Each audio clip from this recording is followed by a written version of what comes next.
The gunshot that rang out across the dusty main street of Wyatt, Kansas, wasn't meant for Nathan Chambers, but it changed his life forever when he saw the young woman dive behind a water trough with the grace of a startled deer and the courage of a seasoned ranch hand. It was late June in 1878, and the scorching afternoon sun beat down on the wooden buildings lining the street as two drunken cowboys settled their dispute with bullets instead of words. Nathan pressed himself against the wall of the general store, his hand instinctively moving to his own revolver, but he didn't draw it. His eyes were fixed on the woman across the street, her dark hair falling loose from its pins, her green eyes wide but steady as she assessed the danger with remarkable composure. When the sheriff finally arrived and hauled both men off to cool down in the jail, Nathan watched the woman stand up, brush the dust from her simple blue cotton dress, and calmly retrieve the basket she'd dropped. She didn't look shaken, didn't cry or swoon like some women might have. Instead, she squared her shoulders and continued on her way as if being caught in the middle of a gunfight was just another Tuesday afternoon in Wyatt. That was when Nathan Chambers fell in love, though he wouldn't have admitted it to himself for weeks to come. Her name was Jane Johnson, and he learned it by asking around the saloon that evening with what he hoped was casual interest. She lived on a small homestead about 3 miles outside of town with her father, Thomas Johnson, a widower who'd come to Kansas 5 years ago with dreams of farming the prairie. Jane was 20 years old, exactly 3 years younger than Nathan, and by all accounts, she could outwork most men when it came to keeping that farm running. Her mother had died 2 winters back from pneumonia, and since then, Jane had shouldered the burden of the household alongside the farming duties. Nathan had been in Wyatt for 6 months, working as a ranch hand for the Double R Ranch owned by Robert Richardson. He was good with horses, better than most, and he'd earned himself a reputation as a reliable worker who didn't drink away his wages or cause trouble in town. He'd come west from Missouri after his own parents died, leaving him with nothing but memories and a desire to start fresh somewhere new. Kansas had seemed as good a place as any, and the work was steady if you were willing to put in the hours. But now, everything felt different. Now he had a reason to come to town more often, to find excuses to be on the main street on Saturday afternoons when Jane came in for supplies. He watched her from afar, tipping his hat politely if their eyes met, but never approaching, never speaking beyond a quiet afternoon, miss, that she would return with a small nod. He told himself he was being foolish, that a woman like her probably had suitors already, that he had nothing to offer but calloused hands and a modest wage. Yet he couldn't stop himself from looking for her, couldn't stop the way his heart seemed to beat faster when he caught a glimpse of her walking down the street. 3 weeks after the gunfight, Nathan learned that there would be a barn dance at the Stevens place, a prosperous farm about halfway between town and the Double R Ranch. The entire community was invited, as was customary, and Nathan's boss mentioned that he expected his hands to attend and represent the ranch well. Nathan had never been much for dancing, had always felt awkward and out of place at such gatherings, but the moment he heard about it, he knew Jane would be there. He also knew this might be his chance to do more than just watch her from afar. The days leading up to the dance seemed to crawl by with agonizing slowness. Nathan found himself distracted at work, nearly getting kicked by a mare he was shoeing because his mind was elsewhere. His fellow ranch hand, a grizzled veteran named Pete Lawson, noticed his preoccupation and ribbed him mercilessly about it. "You got a girl on your mind, Chambers?" Pete asked one evening as they sat outside the bunkhouse, watching the sun set over the endless prairie. Nathan felt his face heat up. Don't know what you're talking about. Pete laughed, a rough sound that came from deep in his chest. Son, I've seen that look before. You got it bad for someone. Who is she? For a moment, Nathan considered denying it, but what was the point? Jane Johnson, he admitted quietly. Lives on that homestead west of town. Thomas Johnson's girl. Pete's eyebrows rose. She's a fine woman. Pretty as a picture and twice as capable, but I'll warn you, you ain't the only one who's noticed. I heard that Michael Hendricks has been sniffing around there, helping with some of the heavy work her father can't manage anymore. Nathan felt something cold settle in his stomach. Michael Hendricks was the son of the bank president, a man who wore fine clothes and had money in his pockets. What could Nathan offer that could compete with that? Don't look so down, Pete said, clapping him on the shoulder. Money ain't everything. A woman like Jane Johnson strikes me as someone who'd value character over coin. You're a good man, Nathan. You just need to let her see it. The night of the dance arrived with a clear sky and a full moon that bathed the prairie in silver light. Nathan put on his best shirt, a dark blue one he'd been saving, and spent longer than he'd care to admit trying to tame his brown hair into something presentable. The ride to the Stevens farm took about 40 minutes, and with every passing mile, Nathan's nervousness grew. He'd rehearsed what he might say to Jane 100 times in his mind, but now all those carefully planned words seemed to scatter like leaves in the wind. The Stevens barn had been cleared out and decorated with lanterns that cast a warm, golden glow over everything. Tables laden with food lined one wall, and a group of musicians were already playing a lively fiddle tune. People milled about, neighbors greeting neighbors, children running between the adults in their Sunday best. Nathan's eyes scanned the crowd, searching for Jane, and when he finally spotted her, his breath caught in his throat. She wore a dress he'd never seen before, a deep green that brought out her eyes. Her dark hair was pinned up elegantly, with a few curls framing her face.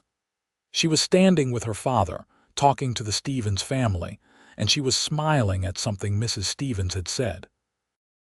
That smile transformed her face, made her even more beautiful than Nathan had imagined, and for a long moment he could only stare.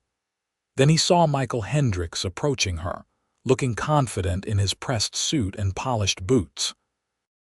Nathan watched as Michael bowed slightly and asked Jane something, probably asking her to dance. His heart sank when she nodded and allowed Michael to lead her to the dance floor. You planning to just stand there all night, or are you actually going to talk to her? Pete's voice came from beside him. The older man had ridden over with several other ranch hands, and he was giving Nathan an amused but sympathetic look. She's already dancing, Nathan said, unable to keep the dejection from his voice. So you'll wait for the next one. And the one after that if you have to. But for God's sake, boy, don't just watch.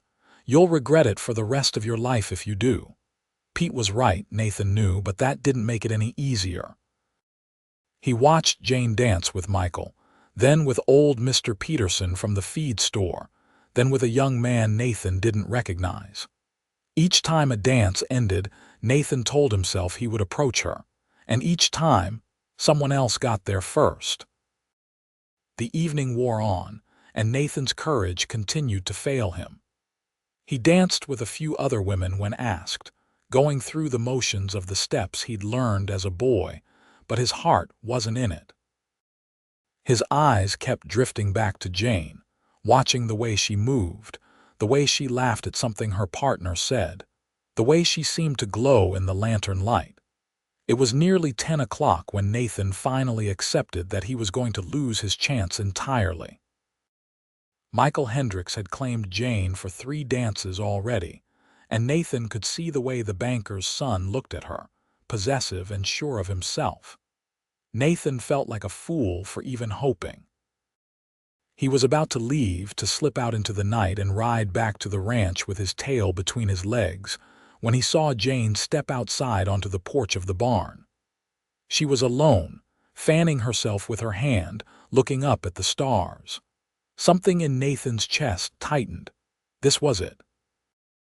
This was his moment, and if he didn't take it now, he never would. His legs felt like lead as he walked toward the door. His heart was pounding so hard he was sure everyone in the barn could hear it. He stepped out onto the porch and Jane turned to look at him, her expression curious but not unfriendly. "Evening, Miss Johnson," he managed to say, his voice rougher than he'd intended. "Good evening, Mr. Chambers," she replied, and he was surprised she knew his name. "It's quite warm in there with all those people." "Yes, madam, it is." He stood there awkwardly for a moment, trying to remember all those words he'd rehearsed. They were still gone, scattered to the wind, leaving him with nothing but the truth. I was wondering if you might do me the honor of a dance. If you're not too tired, that is." Jane's eyes met his, and for a long moment she didn't answer. Nathan felt every second of that silence like a physical weight. Then, slowly, she smiled.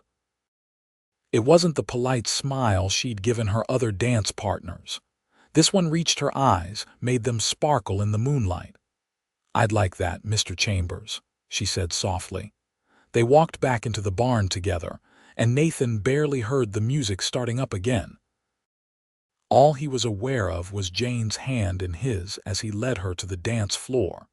The way she felt when he placed his other hand at her waist, the green of her eyes looking up at him.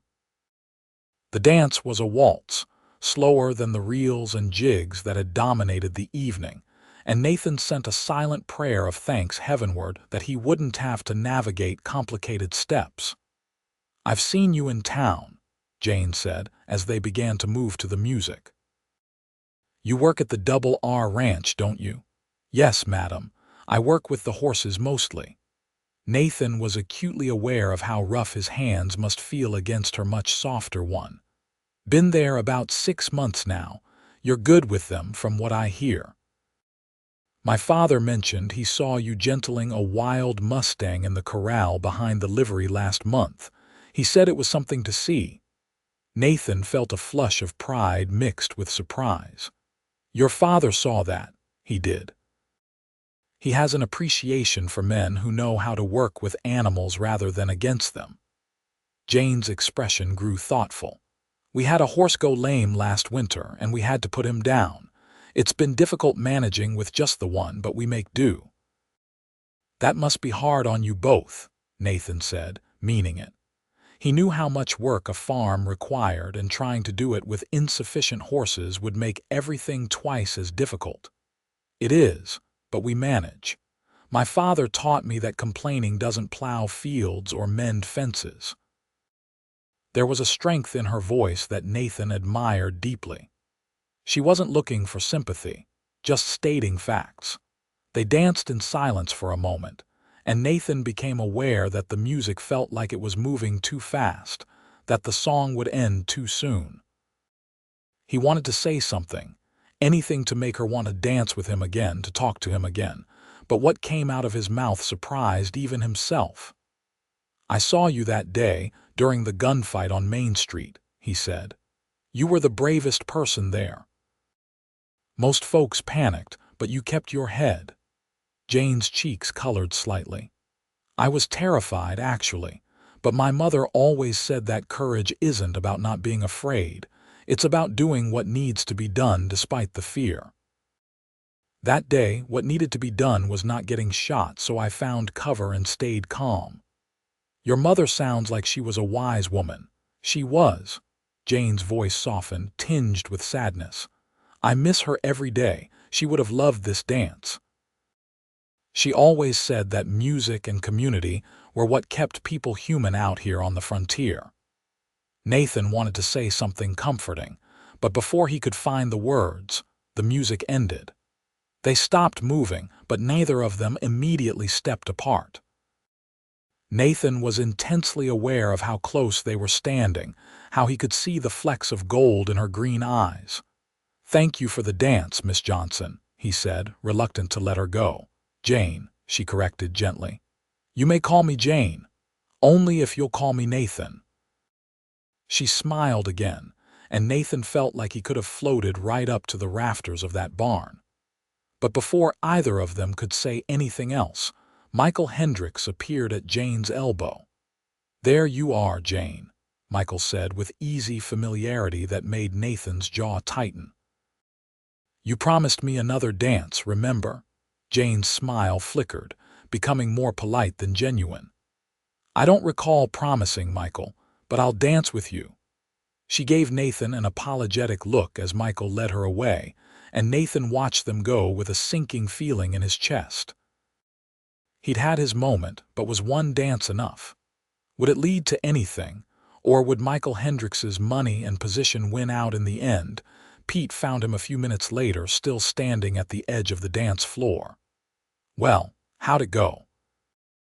I danced with her, Nathan said, unable to keep the smile from his face despite his worries.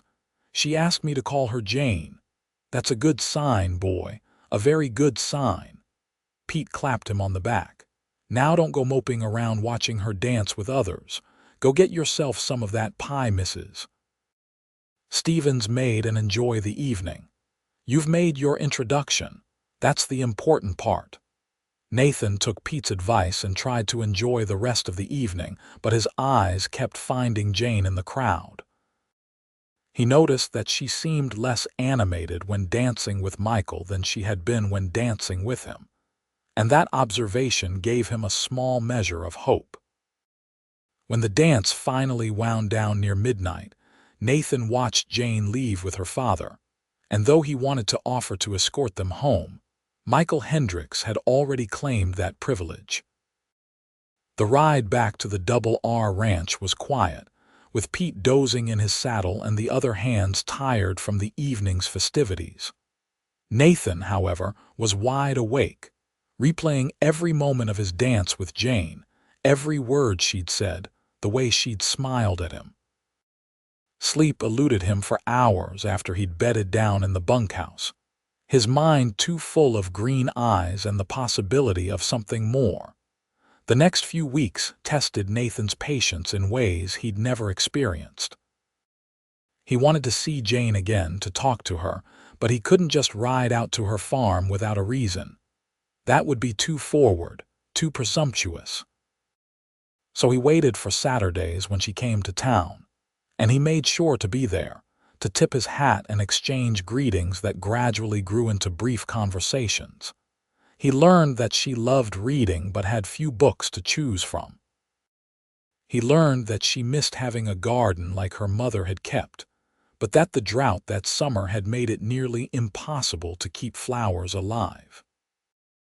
He learned that her father's health wasn't what it used to be, that he struggled with a persistent cough that had started during a cold spring and never fully went away.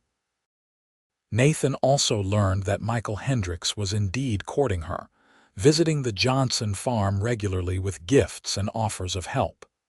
The knowledge ate at Nathan, made him lie awake at night wondering if he'd waited too long, if he'd been too cautious.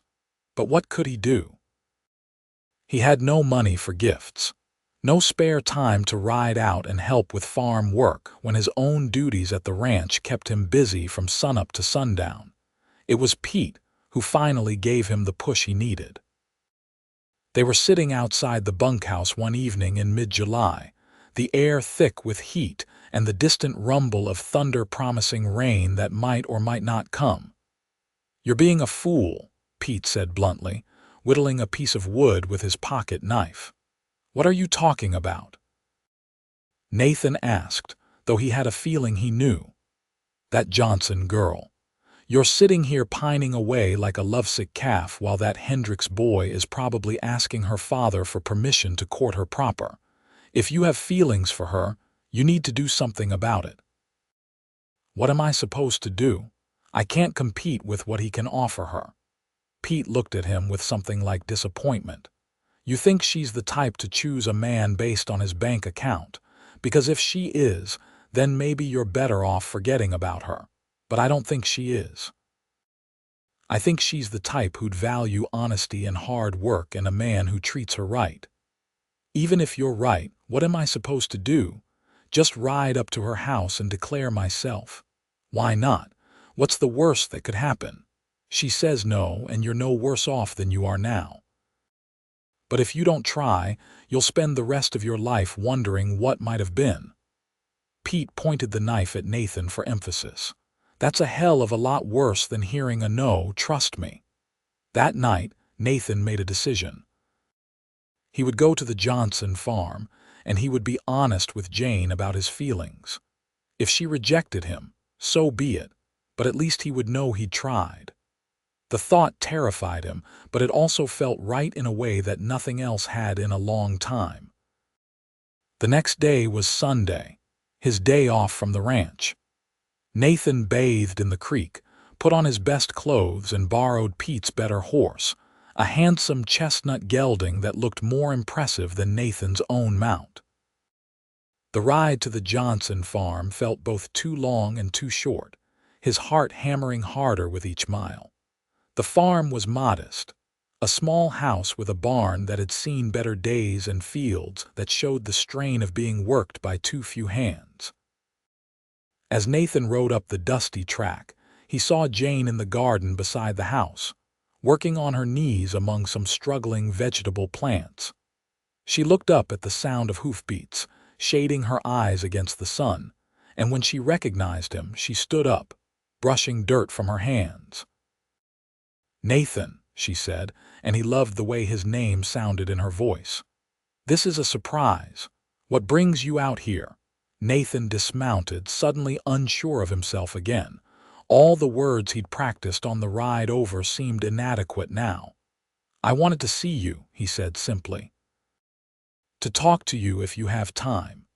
Jane glanced toward the house where Nathan could see a curtain move in the window, her father watching. "I always have time for visitors," she said with a smile. "Would you like some water? It's terribly hot today." "That would be welcome, thank you." She led him to the porch where there was a pump and a dipper. The water was cool and tasted of minerals, and Nathan drank gratefully while trying to settle his nerves. Jane waited patiently, and when he'd finished, she gestured to the two chairs on the porch. "Shall we sit?" They sat, and for a moment neither spoke. Nathan could hear chickens clucking in the yard, the distant lowing of a cow, the whisper of wind through the dry grass. Then Jane broke the silence. "I'm glad you came," she said softly. "I've enjoyed our conversations in town. They're often the best part of my Saturdays." That admission gave Nathan courage. "Mine too," he said, meeting her eyes. "Jane, I'm not a man who's good with words, so I'll just speak plain. I care for you. I have since the day I saw you during that gunfight, and my feelings have only grown stronger every time we've talked. I know I don't have much to offer. I'm just a ranch hand with modest wages and no land to my name. I know Michael Hendricks has been calling on you, and I know he can provide things I can't. But I had to come here and tell you how I feel, because I couldn't live with myself if I didn't at least try." Jane's expression was difficult to read. She looked down at her hands, folded in her lap, and Nathan's heart sank. He'd made a mistake. He'd moved too fast, been too presumptuous. "Nathan," she said finally, looking back up at him. Her eyes were bright with emotion. "Michael Hendricks has indeed been calling on me. He's been very persistent, and my father has encouraged his attention because he worries about what will happen to me if something happens to him. Michael is a good match on paper. He has money, position, prospects." She paused, and Nathan braced himself for the rejection he was sure was coming. "But I don't love him. I don't even particularly like him, if I'm being honest. He talks at me, not to me. He brings me gifts but never asks what I might actually want or need. He offers to help with the farm but clearly has no idea how to do any of the work required." Nathan's heart was pounding so hard he was sure she could hear it. "And what about me?" he asked, barely above a whisper. "You," Jane said, and now she was smiling, "are entirely different. You listen when I talk. You treat me like I have sense in my head, not like I'm some fragile thing that needs protecting from the world. When you asked me to dance, you were nervous. I could see it in your eyes, and I found that more endearing than all of Michael's polished confidence. She reached out and placed her hand over his, and Nathan felt electricity run through him at the contact. I care for you too, Nathan. Very much. The relief and joy that flooded through Nathan was almost overwhelming. Truly, he asked, needing to hear her confirm it again. Truly, she said, laughing a little at his expression. Did you really think I learned your name and asked about your work just out of idle curiosity? I hoped, Nathan admitted, but I didn't dare assume. They sat there for a long moment, hands intertwined, just looking at each other. Then the front door opened, and Thomas Johnson stepped out onto the porch. He was a tall man, though stooped now with age and illness, with gray hair and sharp blue eyes that assessed Nathan carefully. "Father," Jane said, standing up. Nathan immediately stood as well, removing his hat respectfully. "This is Nathan Chambers. He works at the Double R Ranch." "I know who he is," Thomas said, his voice rough from the cough that plagued him. "I've seen him around town, heard he's good with horses." He looked directly at Nathan. "What are your intentions toward my daughter, young man?" Nathan met the older man's gaze steadily. "Honorable ones, sir. I care for Jane deeply, and I'd like your permission to court her properly." Thomas studied him for a long moment, and Nathan forced himself not to fidget under that scrutiny.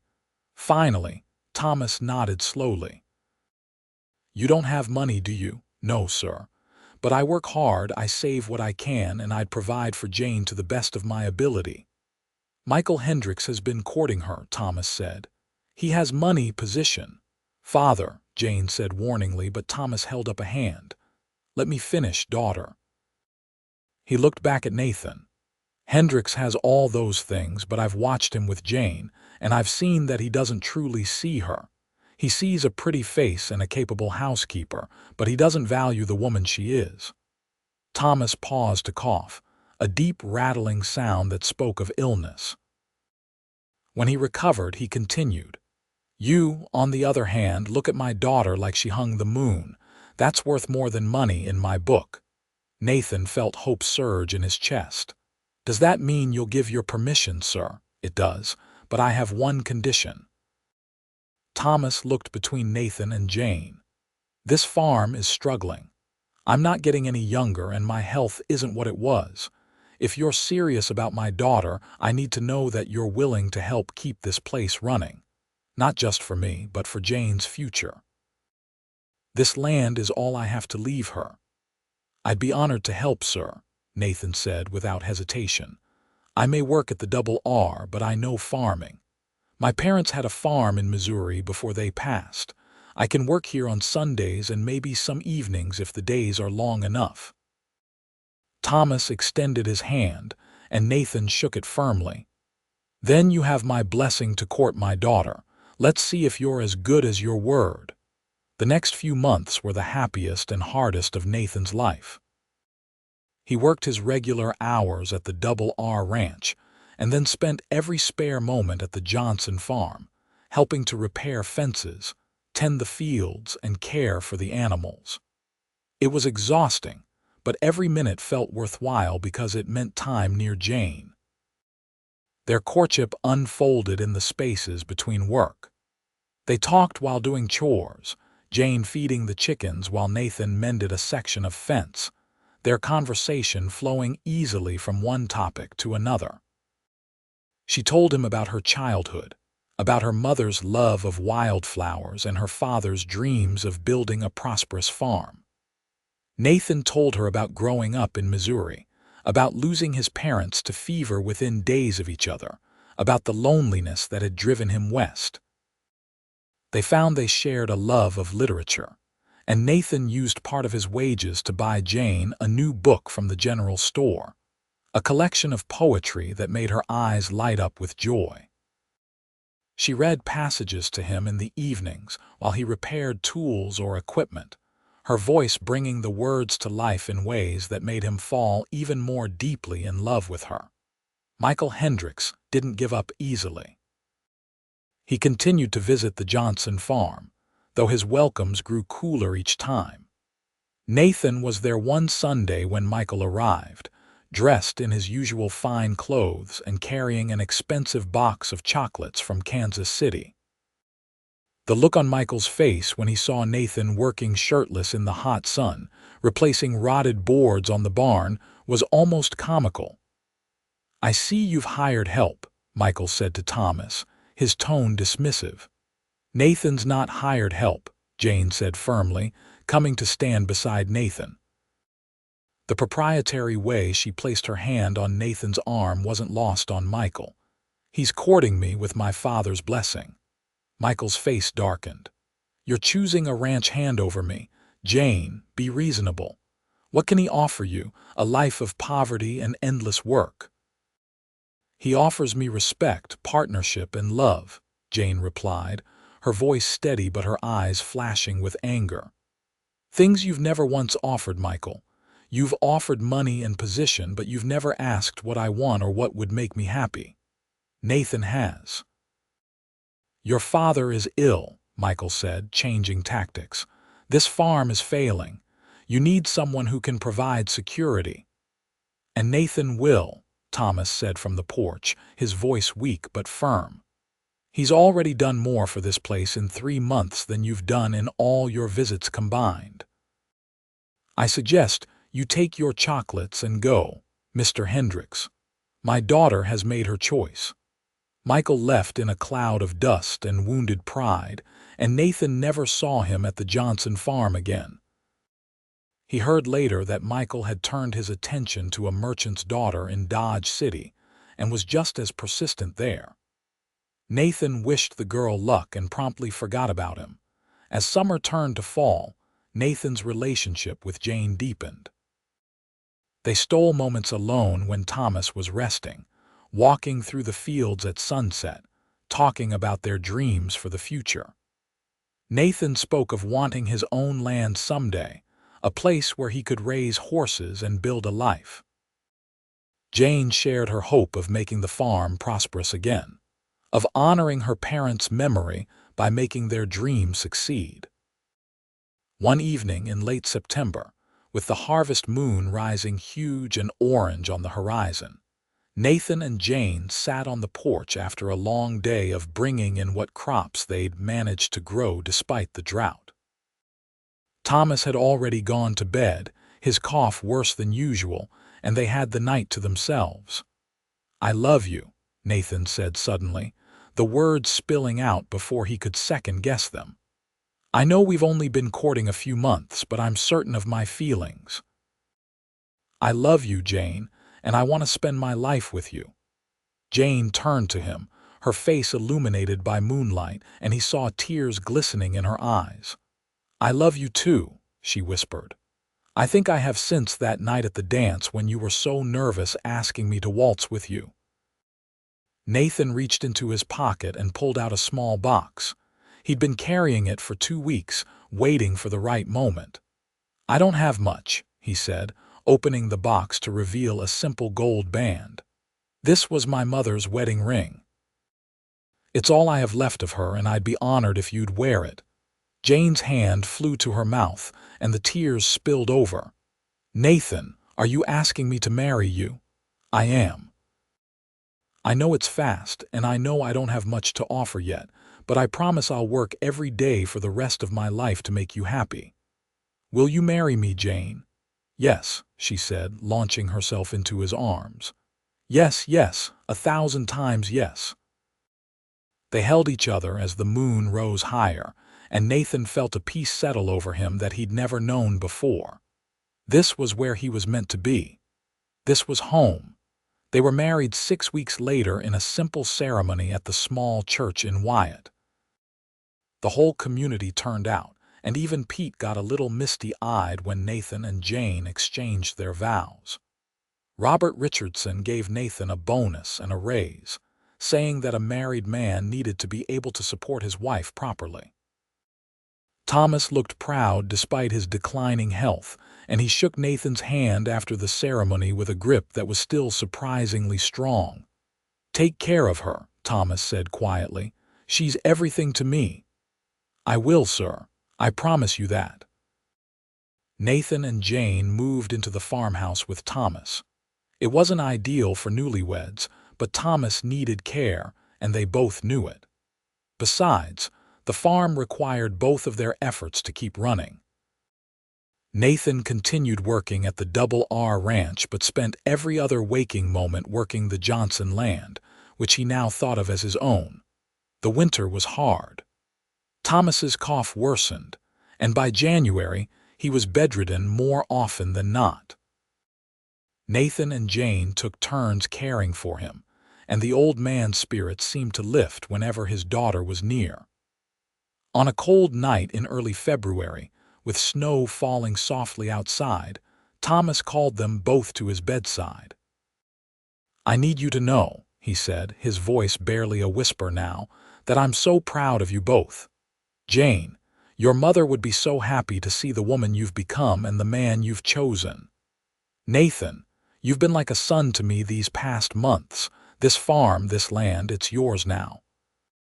Take care of it and take care of each other." He died peacefully in his sleep that night, and they buried him in the small cemetery outside of Wyatt beside his wife. Jane grieved deeply, but she took comfort in knowing her father had approved of her marriage and had died knowing she wasn't alone. The spring of 1879 brought new challenges and new hopes. Nathan quit his job at the Double R Ranch, though Robert Richardson told him he'd always have work there if he needed it. Instead, Nathan devoted himself full-time to the farm. He used his knowledge of horses to start a small breeding operation, trading work for a mare from Richardson, and using the money they'd saved to buy a good stud. It was a risk, but it was also a dream beginning to take shape. Jane proved to be just as capable a partner in running the farm as Nathan had imagined. She managed the household, tended a garden that began to flourish now that the drought had broken, and kept meticulous records of their expenses and income. Together, they worked from dawn to dusk, and though the work was hard, they were happy. In June, Jane told Nathan she was expecting a child. The joy on his face made her laugh, and he picked her up and spun her around before carefully setting her down, suddenly worried he'd been too rough. "I'm pregnant, not made of glass," she said, still laughing. "But you're going to be a father, Nathan. How does that feel?" "Terrifying," he admitted, "and wonderful, mostly wonderful." He placed his hand gently on her still flat stomach. "I love you so much." "I love you too," she said, covering his hand with hers. Their son was born in February of 1880, during a snowstorm that had Nathan riding frantically to fetch the midwife. The labor was long and difficult, and Nathan paced outside the bedroom, listening to Jane's cries and feeling utterly helpless. But when the baby finally came, squalling and red-faced and perfect, Nathan wept with relief and joy. They named him Thomas, after Jane's father, and he had his mother's green eyes and his father's brown hair. Nathan had never known he could love something so fiercely until he held his son for the first time, this tiny person who depended on him for everything. The years that followed were full and rich. The farm began to prosper as Nathan's horse breeding operation gained a reputation for quality animals. Jane's garden expanded, and she began selling vegetables in town, adding to their income. They hired a young hand to help with the heavy work, allowing Nathan to focus more on the horses. In 1882, they had a daughter they named Margaret, called Maggie from the start. She had her father's brown eyes and her mother's determination. Thomas, now 2 years old, was fascinated by his baby sister and insisted on helping to care for her. Life wasn't always easy. There were droughts and hard winters, sick animals and failed crops. There were times when money was tight and worry kept them up at night. But they faced everything together. Nathan and Jane, partners in every sense of the word. Nathan never forgot that night at the dance when he'd finally found the courage to ask Jane to waltz with him. Sometimes, on quiet evenings when the children were asleep, he'd take Jane in his arms and they'd dance in the kitchen to no music but the beating of their hearts. She'd rest her head on his shoulder, and he'd hold her close, grateful beyond words for the life they'd built. On their 5th anniversary, Nathan took Jane back to the Stevens farm where another barn dance was being held. They left the children with Pete, who'd become like an uncle to them and had retired from the Double R Ranch to help out on the Johnson farm. As they walked into that same barn, now with more gray in the wood and new lanterns hanging from the rafters, Nathan felt time collapse in on itself. "You remember?" he asked Jane as they stood at the edge of the dance floor. "I remember everything," she said, smiling up at him. "I remember a nervous cowboy who could barely get the words out to ask me to dance. I remember thinking he was the most genuine man I'd ever met." "I watched you for weeks before that," Nathan admitted. "From afar, too scared to approach you. I thought you were the most beautiful woman I'd ever seen." "And now?" Jane asked teasingly. "Now I know you're the most beautiful woman I've ever seen," Nathan said seriously. "Inside and out. You're my partner, my best friend, the love of my life. I still can't believe you said yes to me." "I'll keep saying yes," Jane promised.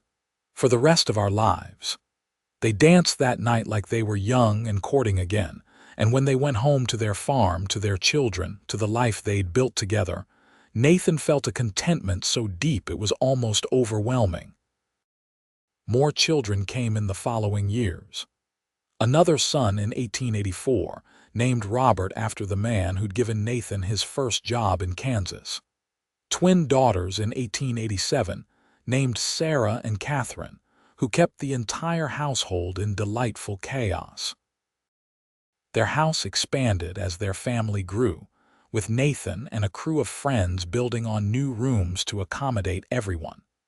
Thomas grew into a serious boy who loved the horses as much as his father did. Maggie was wild and fearless, climbing trees and refusing to be confined to the house like a proper young lady. Robert was gentle and thoughtful, often found with his nose in a book. The twins were mischievous and inseparable, finishing each other's sentences and plotting elaborate schemes that usually ended with mud tracked through the house. Nathan and Jane's farm became one of the most successful in the area. Nathan's horses were sought after throughout Kansas and beyond, and Jane's business sense ensured they invested wisely and saved for difficult times. They employed several hands, treating them fairly and earning their loyalty. But success and prosperity weren't what mattered most to Nathan. What mattered were the moments. Jane laughing at something one of the children said at dinner, the family gathered on the porch on summer evenings, Thomas helping him train a young colt, Maggie bringing her mother wildflowers from the prairie, Robert reading aloud to his younger siblings, the twins playing some elaborate game only they understood. Pete lived long enough to see all 5 children born. He died peacefully in his sleep in 1888, and they buried him in the cemetery in Wyatt. Nathan wept at the funeral, remembering the crusty old ranch hand who'd pushed him to take a chance on love. Without Pete, Nathan might never have found the courage to court Jane, and his entire life would have been different. As the years rolled on, Nathan and Jane grew older together. Their children grew up, fell in love, married, and started families of their own. Thomas took over the horse breeding operation, expanding it beyond even what Nathan had dreamed. Maggie married a doctor and moved to Topeka, but she visited often with her children. Robert became a teacher, educating the children of Wyatt in the same small schoolhouse where he'd learned. The twins married brothers and lived on adjoining farms nearby, raising their children as close as siblings. Nathan and Jane became grandparents many times over, and their house was always full of noise and laughter when the grandchildren came to visit. Nathan taught them to ride and care for horses, just as he taught their parents. Jane told them stories and baked cookies and spoiled them appropriately. On their 25th anniversary, the whole family gathered for a celebration. Children and grandchildren filled the house and yard, and someone suggested they recreate that first dance. Nathan, now 48 years old with silver threading through his brown hair, bowed to Jane, whose dark hair was also streaked with gray. "May I have this dance?" he asked, just as he had all those years ago. "Always," Jane said, taking his hand. They danced while their children and grandchildren watched, and Nathan was transported back to that barn in 1878, to the moment when his life had truly begun. He looked into Jane's eyes, still green and bright despite the lines that time had etched around them, and felt the same rush of love he'd felt as a young man. "I would do it all again," he told her as they swayed to the fiddle music. "Every moment, every choice, every dance, it all led me to you." "We led each other," Jane corrected gently. "You found the courage to ask, and I found the courage to say yes. Everything else grew from that." They continued to work the farm well into their later years, though the heavy work was now handled by their children and hired hands. Nathan still trained horses, his touch gentle and sure even as his joints grew stiff with age. Jane still tended her garden, now expanded to include flowers as well as vegetables, a riot of color that bloomed every spring. In 1903, on a warm evening in June, Nathan and Jane sat on their porch watching the sunset paint the Kansas sky in shades of orange and gold. They were both 70 years old now, their faces weathered by decades of sun and wind, their hands gnarled from years of work. But when Jane reached for Nathan's hand, he took it just as eagerly as he had when they were young. "You have any regrets?" Jane asked him, a question she'd never posed before. Nathan considered carefully. Their life hadn't been easy. They'd buried friends and family, survived droughts and harsh winters, worried over sick children and struggled through lean times. But would he change any of it? Not a single one, he said honestly. "Everything we've been through made us who we are. It gave us our children and grandchildren. It gave us this life together. I wouldn't trade a moment of it.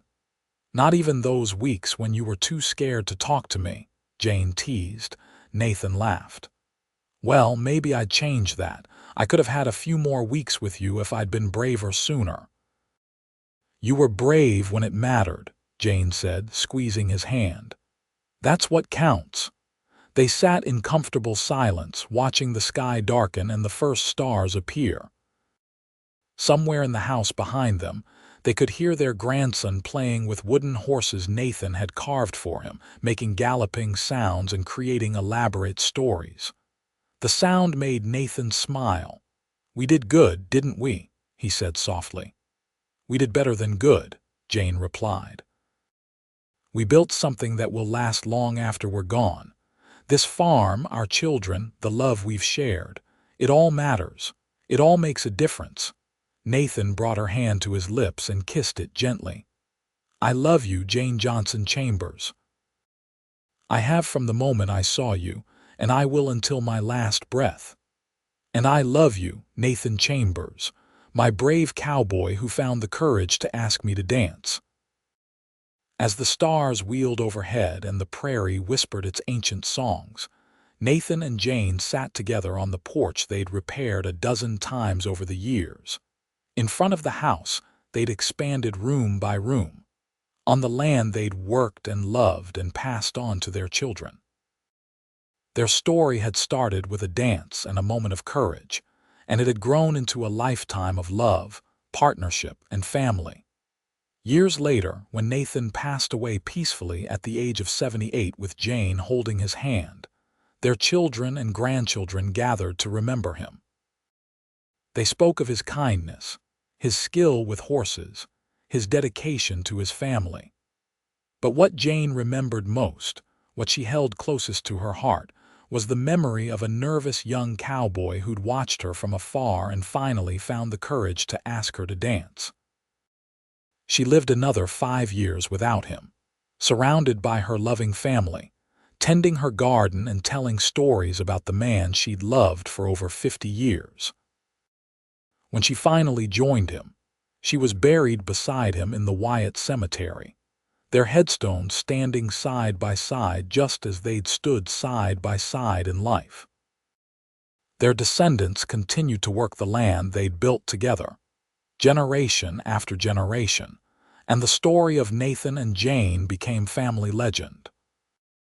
The story of how a cowboy found his courage and a strong woman found her partner, and how together they built a legacy of love that would endure long after they were gone. It all started with a dance, a moment of bravery, and two hearts brave enough to say yes to love.